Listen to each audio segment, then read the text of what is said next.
How's it going there, guys? James here from Butler Farms, and as you can imagine, we're in the kitchen again today doing some preservation. Now, our garden has already started booming, to say the least. We have got squash and zucchini everywhere. I've had, some squash and zucchini this early in the year, but never this much. You can see over here, I haven't even touched. This is just one little trip down the hill. There's probably about 12 nice squash there. We'll keep those to eat fresh, but one of the things with squash and zucchini, only have those 3 zucchini bushes, and about every 3 days I'm going down there and getting zucchini. And sometimes I get these big ones. This is just about a third of what it is, and I don't like to eat the big ones, and we're kind of tired of eating it right now, so we're going to preserve some of this and keep eating on the yellow squash. But we can save it for other things later. Now, when it gets this big, I really don't want to, like I said, it's not real good to eat fresh, and so we do a couple of different things with it. First of all, we do like zucchini bread. My daughter made us some zucchini bread the other night, and of course you got to have zucchini to do that. So I wanted to show you some of these big ones. It is fine to be able to shred this, and as you can see with my finger right there, you probably don't want to use your finger to test the shredder. It does work. Now, what I've got here is a piece of cheesecloth. You can buy this at Walmart or anywhere else. Mine came in a big roll, so I just cut a little piece off.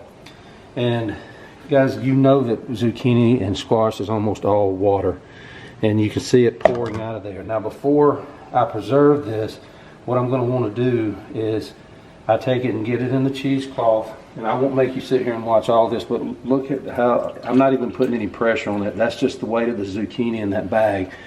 And as you can see, as I start twisting it, all of that water, I have not added any water to that zucchini. Okay, that is just straight coming out of the fruit. And what I'm going to want to do is get this as much moisture out of it as I can, and I'll come back to that later. Like I said, you don't want to sit there and watch me do that.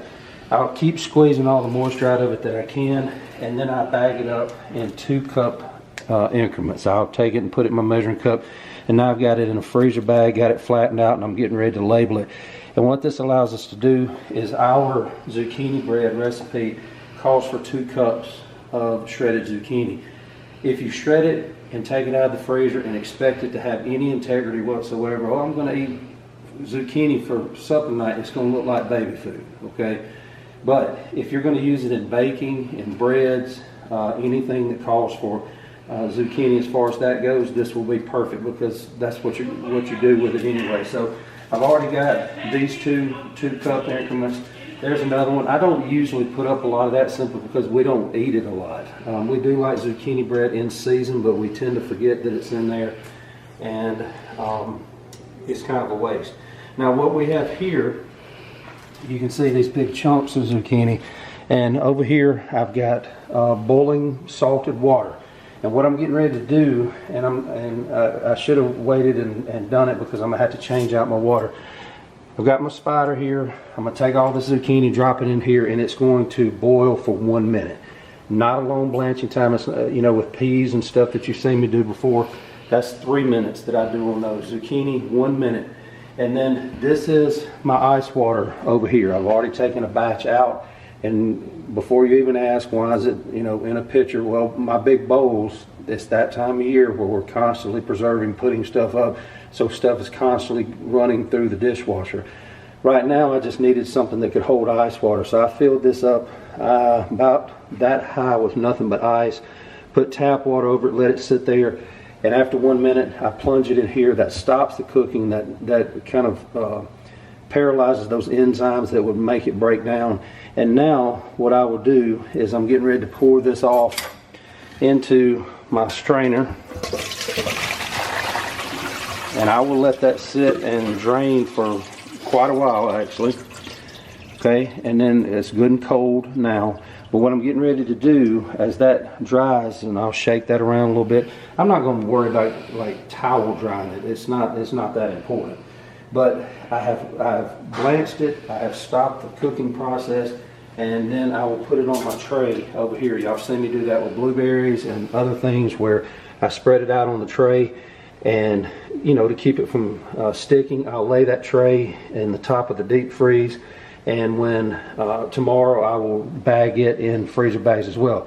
So the difference is this ground stuff is not blanched. It's for baking. It's going to fall all to pieces anyway when I put it into stuff. This is stuff that we will pull out and put in soups and stuff like that. This winter when we make vegetable soups, we'll dump a bag or half a bag in there and use them in soups. They don't change the flavor of the soup, but they do add some body to it. So that's kind of how we use it. Of course, you can always can squash and zucchini, but again, I know some people have shown ways that you can can it and use it, but it falls all apart like that too. The only other thing that I've seen people do is take it and cut it into slices, go ahead and batter it, lay it on a pan like this, freeze it like that, just like you buy in the grocery store, the pre-battered stuff. I haven't had any success with that. Every time I've ever tried that, the batter falls all to pieces before you can get it in the hot oil or whatever, however you're cooking it.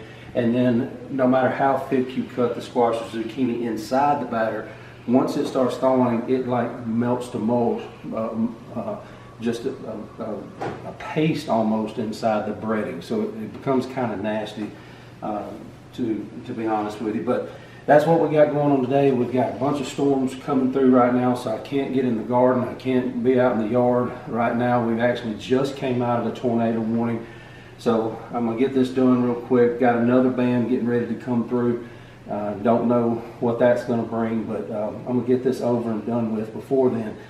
And that'll clean Mama's table off of the zucchini at least until tomorrow or Sunday afternoon when I go down there and it all starts over again. So it's a good problem to have. I got a lot of people that will take zucchini and squash from me once we've had our fill. We love to eat it fresh in season. We had some steamed last night, but it's not something that I want every night.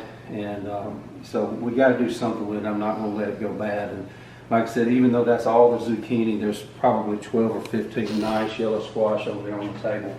And I prefer to eat that anyway. So I'm going to leave it right there, guys. Don't forget to like, subscribe, and share. Hit that thumbs up button. We are steadily still adding subscribers, and I appreciate that. Tell a friend, get them to jump on board too, and let's keep this thing growing. And until next time, remember, we love you. God bless you. This is James from Butler Farms, and we'll be seeing you.